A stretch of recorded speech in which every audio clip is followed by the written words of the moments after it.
Sebagai pendakwah memang membutuhkan sesuatu untuk bisa membuat audiensnya, membuat yang mendengarkan, yang menyimak tetap konsentrasi, bahkan juga tetap mendengarkan apa isi ceramahnya dengan gembira sehingga kemudian terserap ilmunya. Nah, itu salah satu yang dibutuhkan memang joke, memang candaan.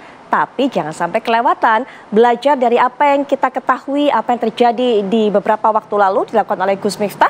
Dan ini mungkin juga Ustadz Zaki Mirsa selaku pendakwah juga mungkin punya pandangan. Memang joke-joke ini menjadi salah satu cara untuk menggait perhatian dari audiens. Tapi supaya nggak kelewatan sebenarnya apa pemahaman yang harus diberikan kepada para pendakwah ini, Ustadz Zaki Mirsa? Baik, bismillahirrahmanirrahim. Assalamualaikum warahmatullahi wabarakatuh. Alhamdulillah, salatu wassalamu ala rasulillah, amma ba'd. Ini Masya Allah, saya bisa berdampingan langsung dengan gurunda tercinta, ada Romo Muhammad Syafi'i, selaku Wakil Menteri Agama, dan gurunda Ki Haji Khalil Nafis. Beliau ini salah seorang kiai ulama yang semangat untuk memberikan sertifikasi untuk para dai-dai muda terutama ya. Dan Alhamdulillah, atas arahan beliau, saya pribadi masuk ke angkatan pertama nih Kiai. Alumni pertama dari rangkaian sertifikasi yang dilaksanakan oleh MUI.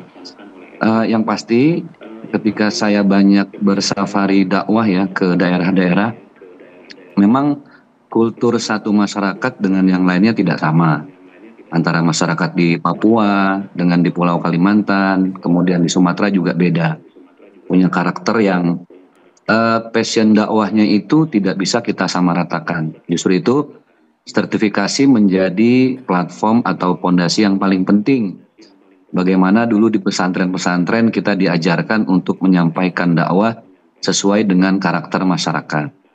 Intinya masyarakat itu mereka perlu seorang juru dakwah, seorang penceramah yang memberikan pencerahan-pencerahan pada dinamika dan problematika masyarakat yang ada saat itu.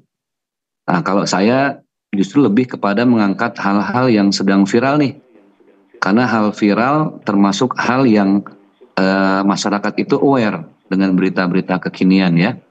Baik tentang politik, kemudian media-media infotainment dan lain sebagainya. Itu ketika kita angkat memang menjadi hal yang bikin ger. Tapi bagaimana di celah-celah itu kita sisipkan kalimat-kalimat hikmah, mau'izatul hasanah, sehingga apa yang sedang viral mereka tidak hanya menelan berita itu mentah-mentah, tapi banyak hikmah yang kita bisa petik. Itunya tentu semua itu harus berlandaskan pada bagaimana kita membawakan materi-materi ya. Jok-jok satu masyarakat dengan yang lain kan tidak sama. Nah, saya selama pelatihan sertifikasi dari MUI ini betul-betul merasakan bahwa ya nilai-nilai kebangsaan, nilai-nilai Pancasila itu harus tersampaikan.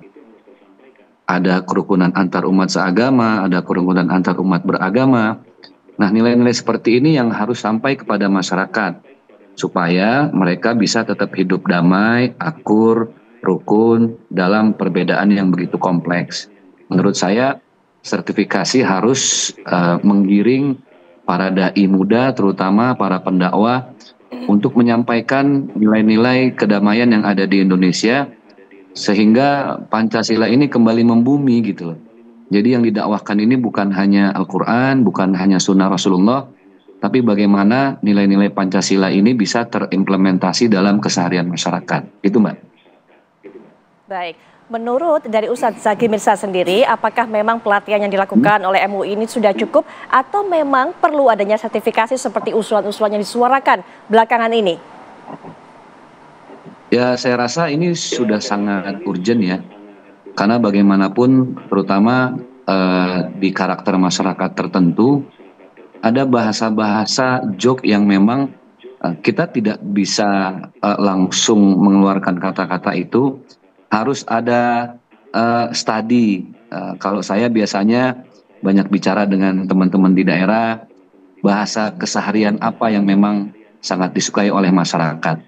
Terus kata-kata apa yang memang tidak seharusnya kita keluarkan. Karena itu hal-hal yang perlu observasi menurut saya. Jadi betul kata Ki Haji Nafis bahwa dai itu harus cerdas. Dai itu harus pandai mengobservasi, kemudian mengelaborasi diksi-diksi atau tagline jargon tertentu di daerah sehingga tidak menyinggung masyarakat. Karena banyak kata-kata yang mungkin di satu daerah itu hal yang biasa-biasa saja, tapi di daerah lain itu menjadi hal yang sedikit menyinggung. Nah itu yang kadang kita nggak sadar gitu ya. Jadi memang kecerdasan seorang dai ini dahsyat. Bagaimana dia tidak hanya memerlukan fisik, mental, tapi kecerdasan dalam membaca bahasa-bahasa masyarakat, terutama bahasa keseharian. Jadi sertifikasi menurut saya satu hal yang memang sudah seharusnya bisa dikantongi oleh para dai muda, supaya kita ini berkiprah ada pagar-pagar tertentu yang tidak kelewat batas, ada etika, adab yang harus dijaga. Karena saya rasa Indonesia ini kan penuh dengan budaya dan tradisi yang tidak sama gitu.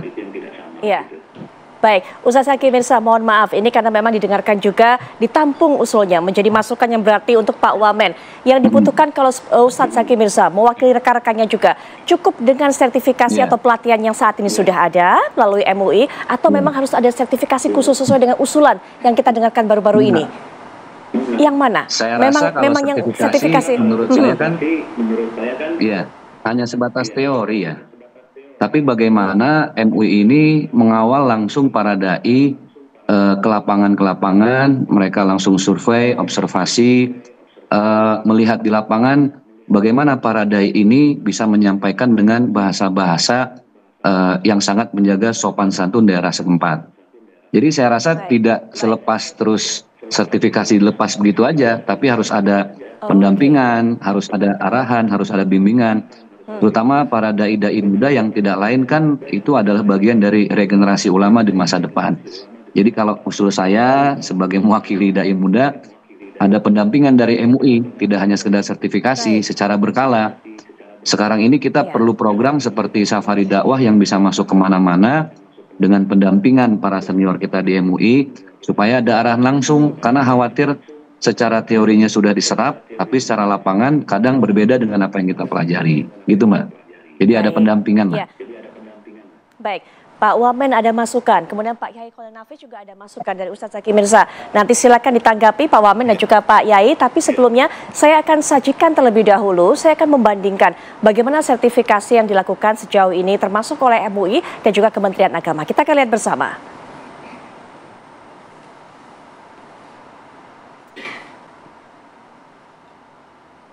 Ya, pemirsa, ini merupakan syarat sertifikasi ulama versi Kementerian Agama Republik Indonesia mampu membaca Al-Quran dengan baik dan hafal minimal 2 juz.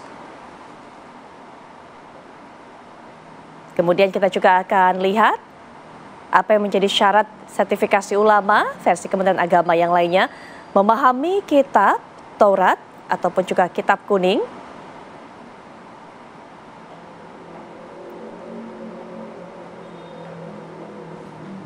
Ya, berikutnya juga memiliki sertifikat BIMTEK, penceramah agama Islam yang diselenggarakan oleh Kementerian Agama atau sertifikat standarisasi dai MUI dan ormas Islam lainnya. Baik, berikutnya kita juga akan lihat bagaimana syarat standarisasi versi MUI. Nah, ini diwajibkan berkomitmen pada ideologi Pancasila serta pro terhadap NKRI. Ini yang tadi juga Pak Yai Khalil Nafis sudah menjelaskan, ini menjadi salah satu materi yang diajarkan kepada para dai ini, para pendakwah yang mengikuti materi standarisasi ini. Nah, ini dia, mengedepankan paham Ahlus Sunnah wal Jamaah, kelompok ahli tafsir, ahli hadis, dan ahli fikih.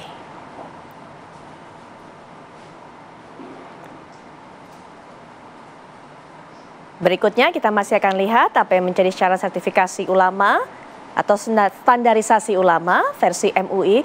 Isi dakwah harus membangun ukhuwah Islamiyah. Pak Wamen, langsung saja silakan ditanggapi suara dari Ustadz Zaki Mirza tadi yang juga mewakili, kita harapkan, para pendakwah lainnya. Dan juga kita sudah tahu bahwa di MUI juga sudah berlangsung standarisasi. Pak Wamen, apa upaya untuk memaksimalkannya? Silakan Pak Wamen.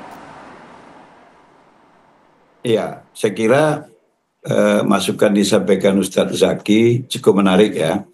Tapi sebagai pengambil keputusan saya ingin menyampaikan bahwa pemberian sertifikasi ini kan bisa menyasar pada dua hal yang sangat berbeda.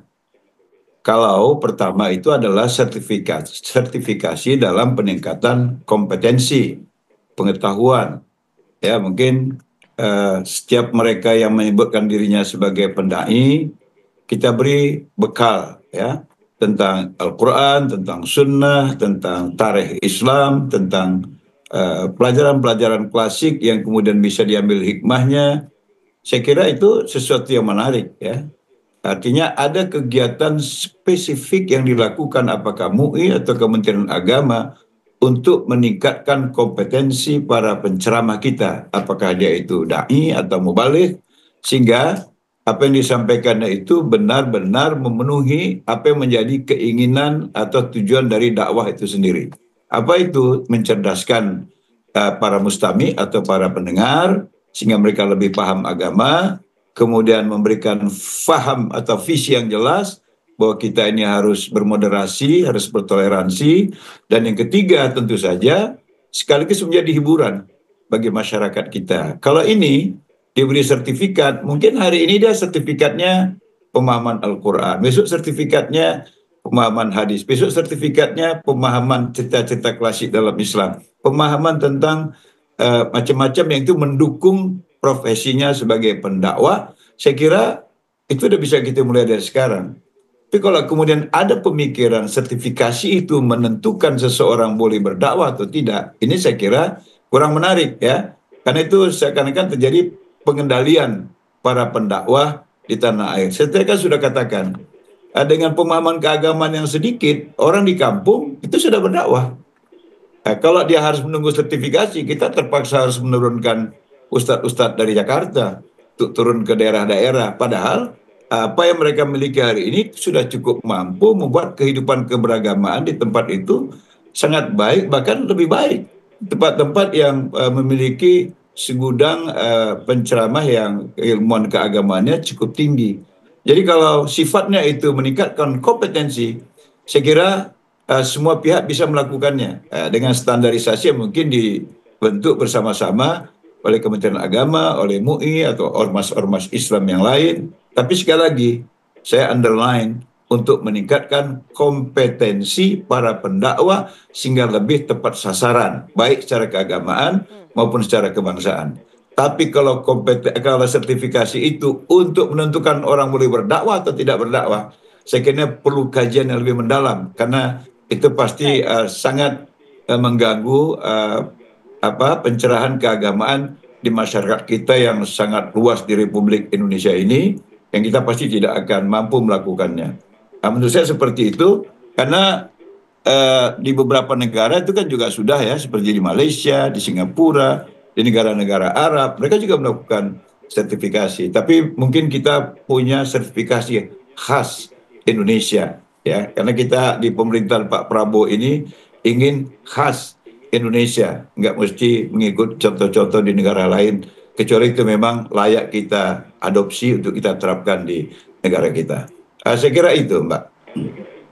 Baik, Pak Wamen sepakat Pak Yai jika kemudian sertifikasi untuk meningkatkan kompetensi, tapi bukan membatasi siapa yang boleh berdakwah, siapa yang tidak. Nanti Pak Yai silakan berikan tanggapan, termasuk juga tadi ada masukan dari Ustadz Zaki Mirza, minta diberikan pendampingan dari para senior. Sesaat lagi kita akan bahas lanjutannya di Apa Kabar Indonesia Malam.